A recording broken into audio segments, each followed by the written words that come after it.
হে আসসালামু আলাইকুম গাইস, আশা করি আপনারা সবাই ভালো আছেন। এই মাছটাকে আমি জালে পেয়েছি, আর এটাকে আমি এত ছোট মাছ, এটা হচ্ছে চিতল মাছ।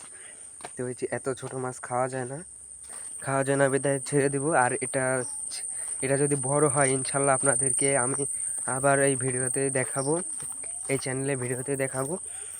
তো এটা আমাদের পুকুরে ছাড়বো, যেহেতু এই মাছগুলো অনেক বড় হয় সেজন্য। তা আমাদের এই সাইডে একটা পুকুর আছে, এই পুকুরটা ছাড়বো। তো ভিডিওটা দেখতে থাকুন। তো পুকুরে আমরা চলে আসছি, এটা হচ্ছে পুকুর, এদিক দিয়ে বাড়ি ঘর। এটা হচ্ছে আমাদের কাকাদের পুকুর। তো এটা আমি ছেড়ে দিব এখন, যা বড় হোস। যাইতে চাচ্ছে না, মনে হয় থেকে যাবে।